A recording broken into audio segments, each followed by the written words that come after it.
Hi everyone.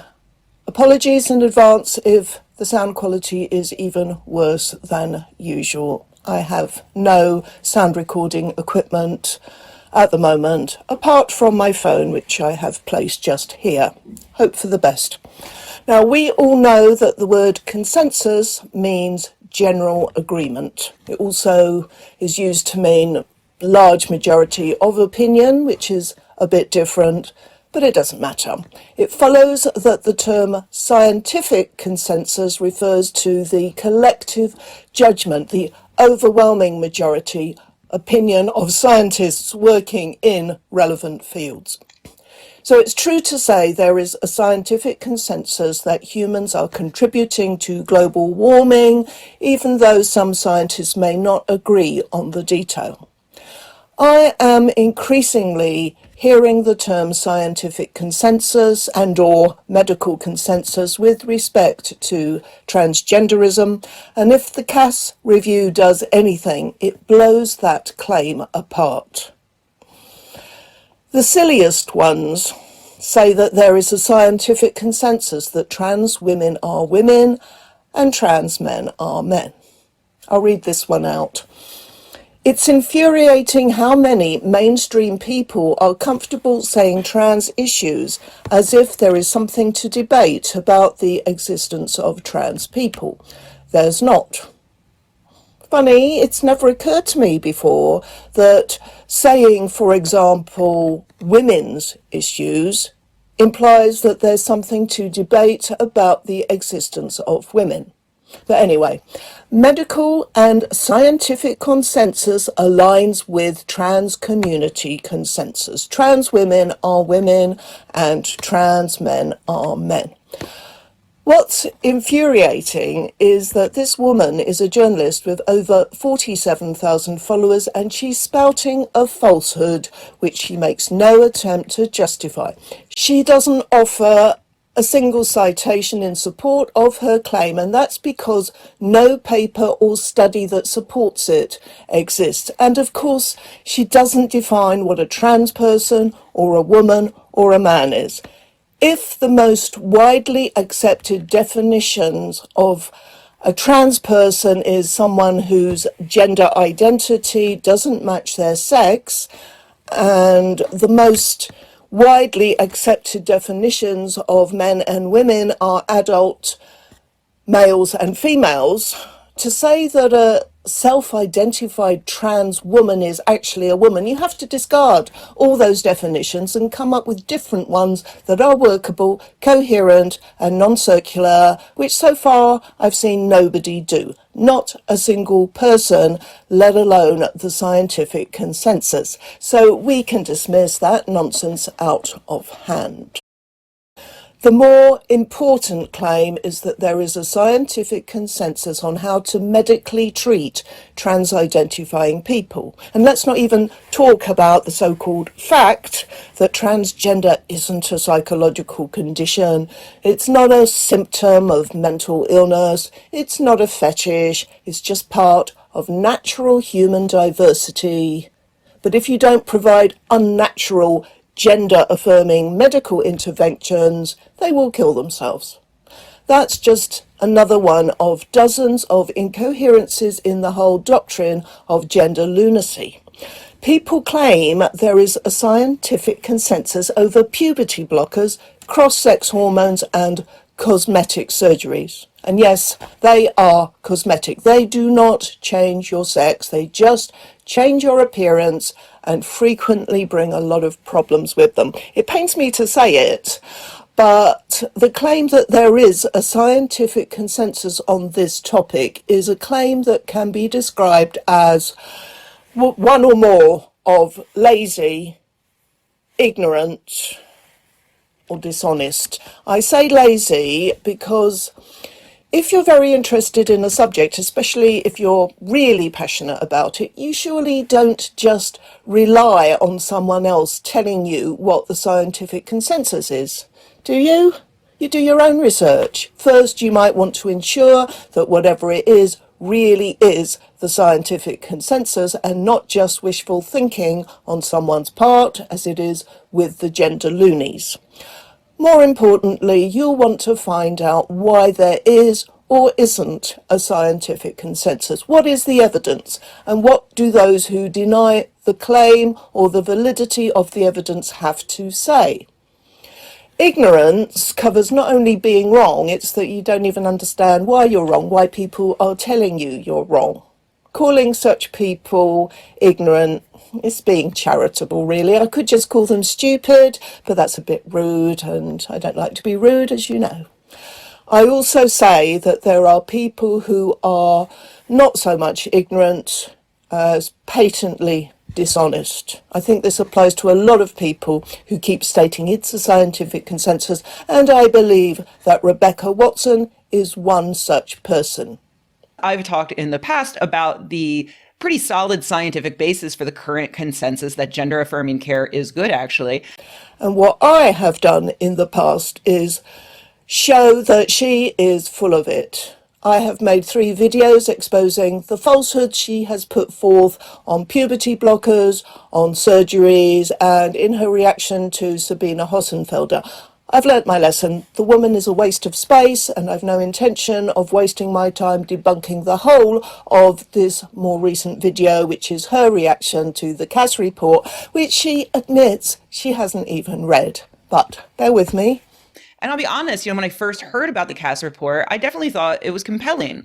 Yes, it ended up going against the existing scientific consensus. Note how she repeats the phrase scientific consensus as often as she can. That scientific consensus isn't as solidified as it is in other fields for other topics like evolution and climate change. And it's not completely bonkers to imagine that new research might adjust the way the consensus leads. The last few times that I've put out a video defending the consensus on medical treatment of children and young people with gender dysphoria. Okay, I'm cutting her off because I just wanted to show that Watson is claiming there is a consensus on medical treatment of kids with gender dysphoria, and she's really trying to drill it into her viewers, even though there is some tentativeness creeping in there because it's not as solidified as other consensuses. It's a load of cobblers. There is probably no subject on which there is less agreement, never mind consensus. And I find it very hard to believe that Watson doesn't know this, even though she hasn't read the Cass review. And how she has the audacity to react to a review she hasn't even read, it just beggars belief. Anyway, in the introductory summary of the Cass review, it says that there are strong and widely divergent opinions unsupported by adequate evidence. There is a diversity of opinion on how to treat these young people and children.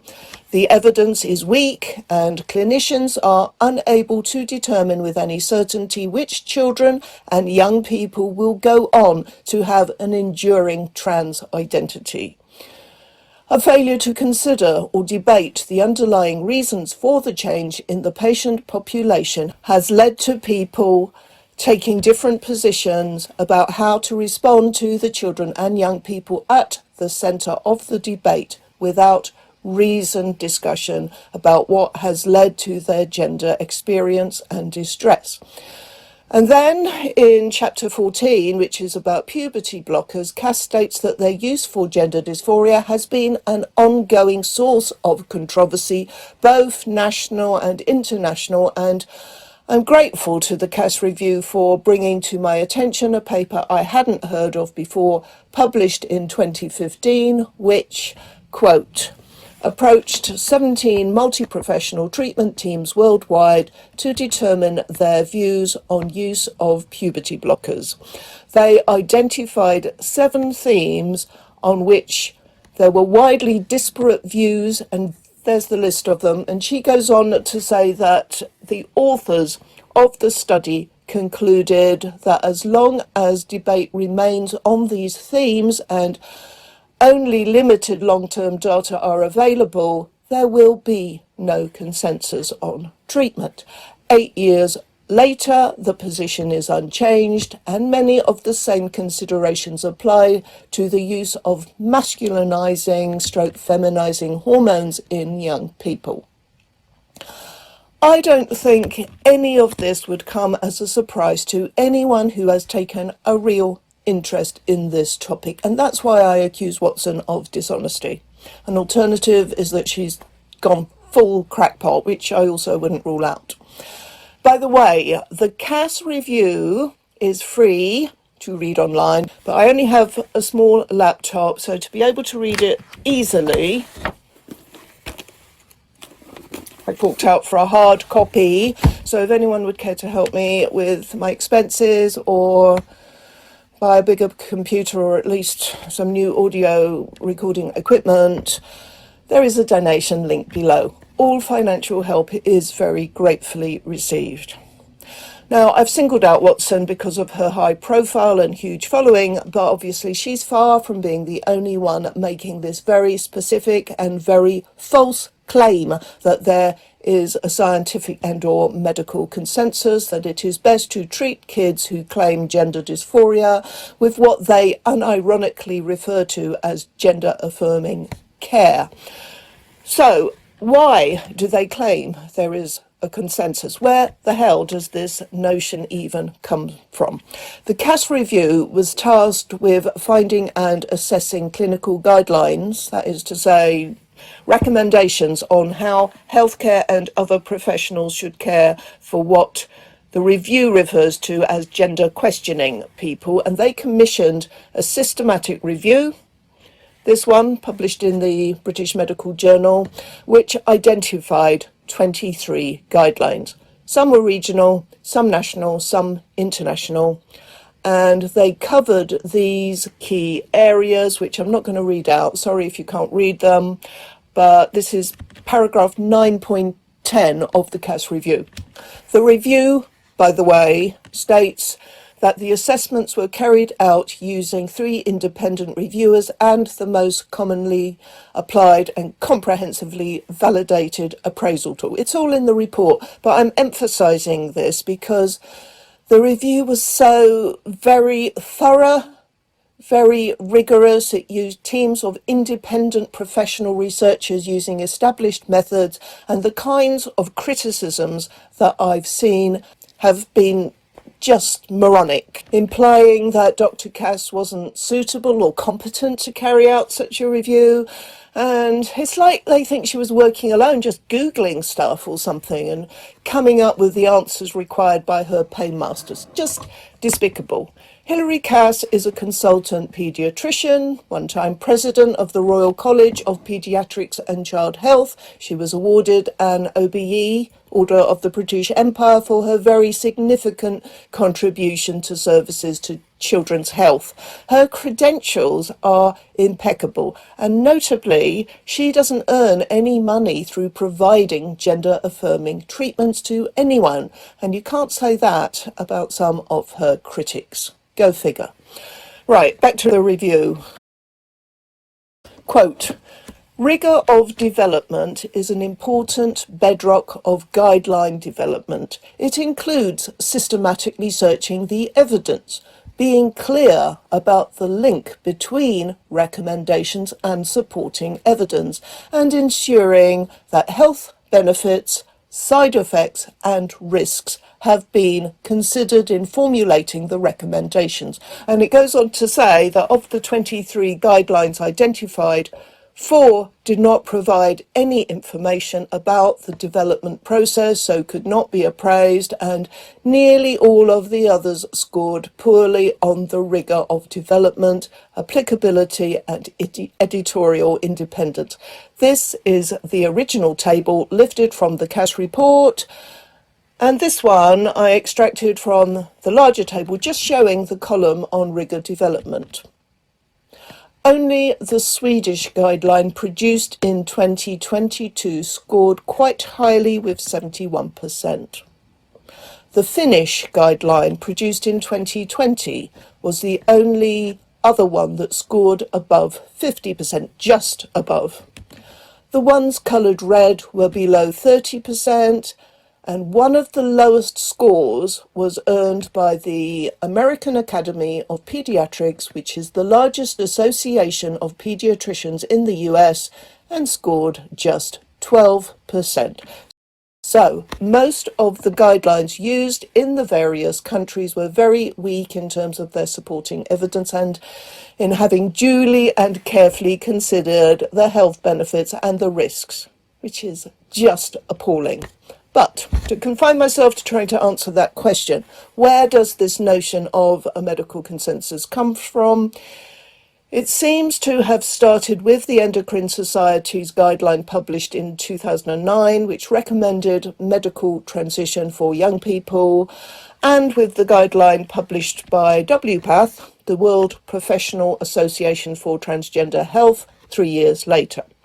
Cass points out that these two guidelines were closely interlinked. She notes that WPATH co-sponsored the Endocrine Society and had input into their draft guideline, and that both guidelines influenced nearly all the other guidelines produced by various medical organizations, including the American Academy of Pediatrics, American Academy of Child and Adolescent Psychiatry, the American Psychological Association, and the Society for Adolescent Health and Medicine.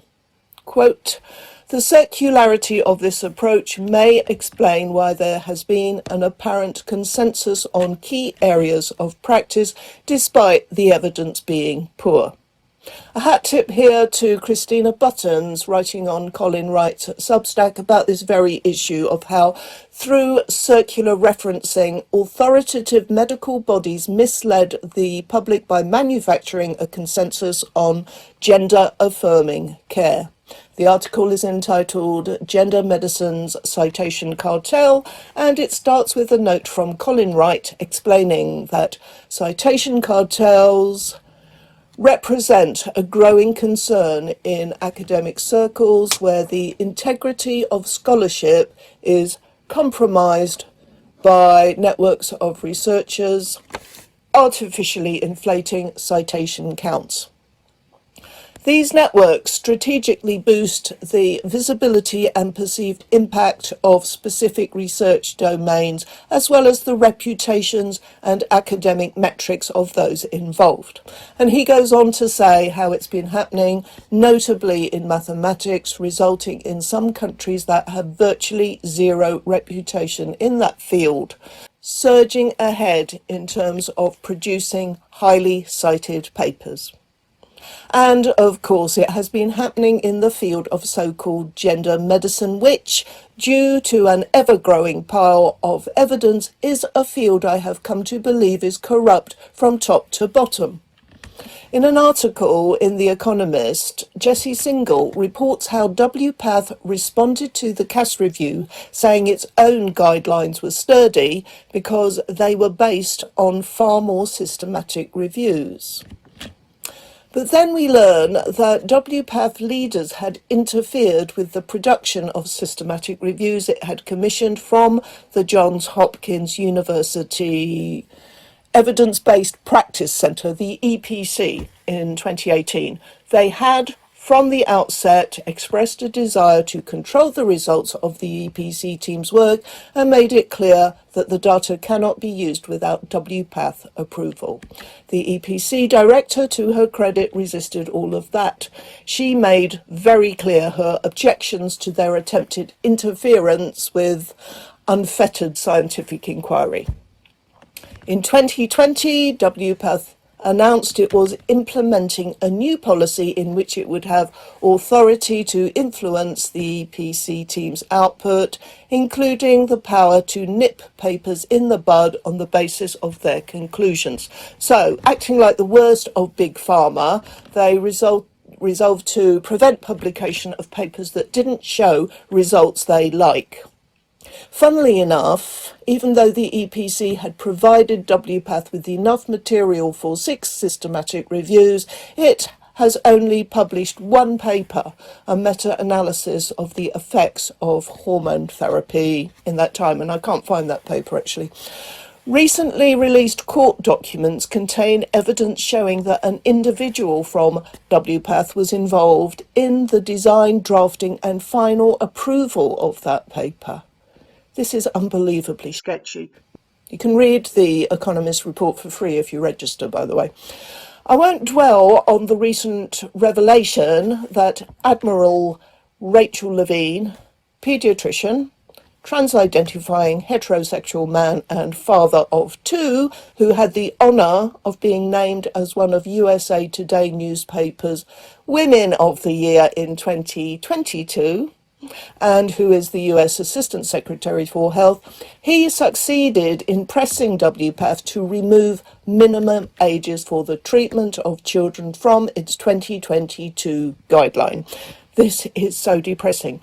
Below, I link to a page on the Women's Declaration website, which in turn links to a petition calling for Rachel Levine's removal. It was started by Do No Harm, which is an association of medical professionals combating the attack on the American healthcare system from woke activists. Okay, that was a bit of a digression, but I hope I've said enough to show that there isn't a scientific stroke medical consensus on how best to treat people who present with gender dysphoria. It is entirely manufactured by people with a vested interest. And even if it wasn't manufactured, even if there weren't all this circular citation business going on, these co-sponsorships, the input into each other's guidelines and suppression of study results they don't like, even if there were a genuine consensus amongst all those providing medical interventions to gender questioning people, it would still be a consensus amongst people with a vested interest, people who make their living from providing these treatments, and their enthusiasm for those interventions is being undermined by the ever increasing number of people expressing regret, detransitioning, and some of them launching lawsuits now. It is possible for the majority of scientists or doctors to be wrong. It has happened throughout history. As the science writer Michael Crichton once wrote, science isn't about consensus. The greatest scientists in history are great precisely because they broke with the consensus. Consensus is more about politics, and so, of course, is claiming that there is a consensus where none exists. That's all. Thanks for watching. Bye.